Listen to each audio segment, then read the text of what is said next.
علم کا ذکر ہے، علم کی فضیلت، علم کی کرامت، علم کی شان، علم والوں کی شان، علم والوں کے درجات، علم والوں کا مقام،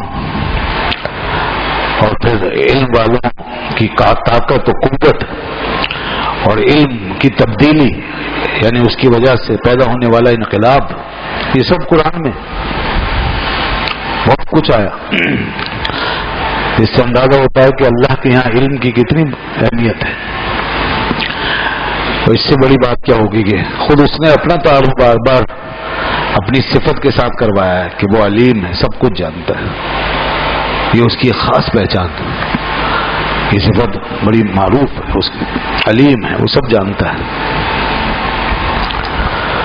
تو امام بخاری نے یہاں پر صرف 2 آیتیں بیان کی، اور پھر حدیث کی کوئی کتاب ایسی نہیں ہوگی، بڑی بڑی ساری کتابیں ہیں، ایسی کوئی کتاب نہیں ہوگی جس میں علم کی بات نہ ہو، علم کا باب نہ ہو، اور حدیثیں اگر وہ ساری جمع کریں تو سینکڑوں حدیثیں نکل آئیں گے۔ اور اللہ کے نبیوں میں کوئی نبی ایسے نہیں ہے جو بغیر علم کی دنیا میں تشریف لائے ہو، جنہیں اللہ نے علم نہ دیا ہو۔ نبی کا تو بہت بڑا مقام ہے، اللہ ولی بھی جس کو بناتا ہے، کوئی اللہ کا ولی بھی بنتا ہے تو بغیر علم کے نہیں بن سکتا، علم ضروری ہے ولی کے لیے بھی، بغیر علم کے کسی کو اپنے قریب ہی نہیں کرتا، وہ اپنا قرب ہی نہیں دیتا بغیر علم کے۔ آج یہ قیامت کی نشانی ہے کہ آج ایسے ایسے ولی مان لیے گئے جن کے پاس علم ہی نہیں ہے، جہالت میں ڈوبے ہوئے، جہالت میں، حماقت میں، گمراہی میں ڈوبے ہوئے، لمبے لمبے بال رکھ کر ولی بن گئے، بڑے بڑے چوغے پہن کے ولی بن گئے، اور اسی طرح کی بناوٹ سجاوٹ دکھا کے ولی بن گئے، عملیات کی زور پہ ولی بن گئے، دم درود تعویذ دھاگا کی بنیاد پہ ولی بن گئے، علم کا ایک لفظ نہیں پڑا ولی، اور ماننے والے مانتے ہیں بھائی۔ جب ان کا ولی اتنا جاہل ہے تو ماننے والا کتنا بڑا جاہل ہوگا، سوچیے، جس کا ولی اتنا بڑا جاہل تو جو اس کو مان رہا ہے وہ کتنا بڑا جاہل ہوگا۔ تو اس لیے یہ جہالت کا دور ہے، نہ دنیا کی خبر نہ دین کی خبر، اور پھر یہاں تو دین کی خبر بہت ضروری ہے اس راستے میں، بغیر دین کے انسان کیسے اللہ کے قریب ہو جائے، دین کا علم ضروری ہے۔ تو اس لیے ہمیں باتوں سے میں ذرا سوچنا چاہیے، آج کل جو کچھ ہو رہا ہے یہ سب کچھ ٹھیک نہیں ہو رہا، ہمیں علم ہونا چاہیے، ہمارے سامنے کتاب ہونی چاہیے، ہمارے سامنے کسی عالم کی بات ہونی چاہیے، ہمارے سامنے اپنے اسلاف اور بزرگوں کا راستہ ہونا چاہیے، تبھی ہم بچ سکتے ہیں، ورنہ تو اس دور میں تو آدمی اگر ایسے ہی نکل گیا تو سمجھ میں جنگل میں چلے گا بغیر تیاری کے، کسی بھی بھیڑیے کے ہاتھ لگ جائیں گے اور بچ کے آنا مشکل ہے۔ تو انسان کو چاہیے کہ وہ اپنی حفاظت کرے، اپنے دین کو بچائے، علم کو سمجھے، علم بچاتا ہے، علم حفاظت کرتا ہے، علم انسان کا گارڈ ہے، علم انسان کا راہبر ہے، علم انسان کا رہنما ہے۔ یہ جو عقل ہے، اس عقل کے اندر جو روشنی ہے وہ علم سے آتی ہے، اس کو روشنی کی ضرورت ہے، عقل خود کافی نہیں ہے، جب تک کہ اس کے اندر جیسے آنکھ صرف یہ کافی نہیں ہے کہ آنکھ کھلی ہے، اس کی پتلی سلامت ہے، اس کا ڈھیلا سلامت ہے، کافی نہیں ہے جب تک اس میں روشنی نہ ہو۔ تو آنکھ اسی وقت کام آتی ہے جب روشنی ہو، ایسی عقل اسی وقت کام آئے گی جب اس میں علم ہوگا، بغیر علم کی عقل بیکار ہے۔ تو اللہ نے عقلوں کو علم کے لیے پیدا کیا ہے اور علم کو عقل کے لیے بھیجا ہے دنیا میں۔ جہاں عقل ہے وہی علم ہے، جہاں عقل نہیں ہے وہاں علم کا سوال ہی پیدا نہیں ہوتا۔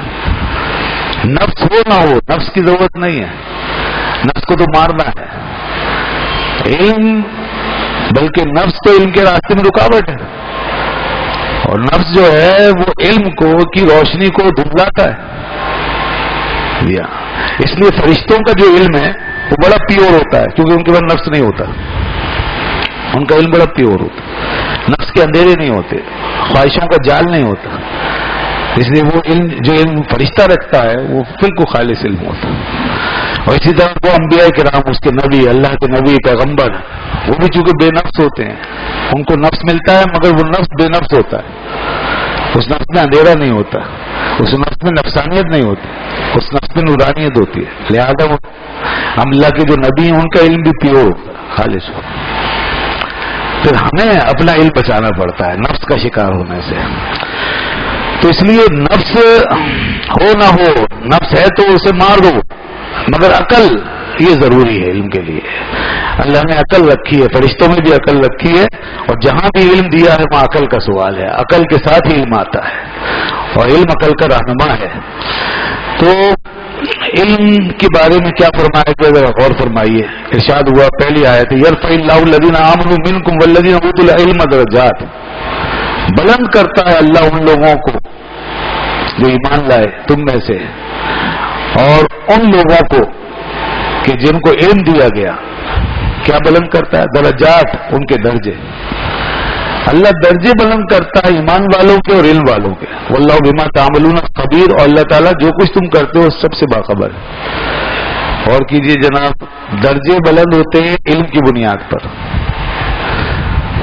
عمل سے انسان کو ثواب ملتا ہے اور علم سے درجہ ملتا ہے. یہ فرق ہے عمل کا اور علم.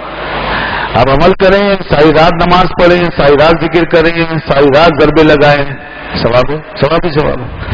لیکن علم کی ایک بات سیکھ لیں، اس سے آپ کو ایک درجہ مل جائے گا، ایک گریڈ مل جائے گا، ایک مقام مل جائے گا. اور علم کا ایک مقام عمل سے حاصل کیے گئے ہزاروں لاکھوں کروڑوں ثواب سے بھی زیادہ ہے. کیونکہ جو وہ مقام جو ہے وہ کوالٹی کی قسم کی چیز ہے، اور ثواب جو ہے یہ کوانٹٹی کی قسم کی چیز ہے. ایک کوالٹیٹیو ہے اور ایک کوانٹیٹیو. تو جو کوالٹیٹیو ہے، کوالٹی کی چیز، وہ کوانٹٹی سے ہمیشہ اوپر ہی ہوتے ہیں، برتر ہوتے ہیں. کوانٹٹی جتنی زیادہ ہو کوالٹی کے برابر نہیں ہو. علم کوالٹی ہے، اس لیے علم کے ساتھ درجے وابستہ ہے. تو جس کا علم زیادہ ہوتا ہے اس کے درجے کو کوئی بھی عمل کے ذریعے سے نہیں پہنچ سکتا. جس کا علم زیادہ ہے، جو اسے علم کے ذریعے سے جو چیز ملی ہے وہ عمل کے ذریعے سے آپ اس کا مقابلہ نہیں کر سکتے. لہذا جس کو اس مقام پہ پہنچنا ہے وہ اپنے علم میں اضافہ کرے. علم یہ ایسی چیز ہے، فرمایا سے درجے بلند ہوتے ہیں. اسی لیے سب سے زیادہ علم کس کے پاس ہے؟ انبیاء کے پاس. اس لیے نبیوں کے پاس جو درجات ہیں وہ سب سے زیادہ ہے، سب سے ہائی رینک پر ہوتے ہیں اللہ کے نبی. اور ان میں بھی جو سید الانبیاء ہمارے آقا و مولا محمد مصطفیٰ صلی اللہ علیہ وسلم، اللہ نے ان کو سب سے بڑا درجہ دیا، لہذا سب سے زیادہ علم آپ کو عطا فرمایا. اور پھر اس کے بعد اتنا ہی نہیں کہ آپ کو سب سے زیادہ علم عطا کیا، بلکہ اس کے ساتھ یہ دعا بھی تعلیم فرمائی جو اب آگے دوسری آیت کے طور پہ بیان کی ہے امام بخاری نے. یہ دعا بھی آپ کو عطا فرمائی کہ رب زدنی علما، وقل رب زدنی علما. اے محبوب آپ یہ کہا کرو، رب زدنی علما، اے میرے رب میرے علم میں اضافہ فرما، اے میرے رب میرے علم میں اضافہ فرما. یہ دعا. اور علماء نے کہا کہ دیکھیے اگر دنیا میں علم سے بڑھ کر کوئی چیز ہوتی نا تو اللہ تعالیٰ اپنے حبیب کو اسی کی طلب عطا کرتا. کیونکہ آپ کی طلب ظاہر ہے اسی چیز سے متعلق ہوگی جو سب سے بہتر ہے. اس کے علاوہ آپ دوسری چیز کو ترجیح نہیں دے سکتے. اللہ نے یہ دعا تعلیم فرمائی ہے تو اس کا مطلب ہے علم جو ہے اس سے افضل کوئی چیز ہی نہیں. کوئی اور چیز ہوتی تو اللہ تعالیٰ فرماتا ہے یہ مانگیے.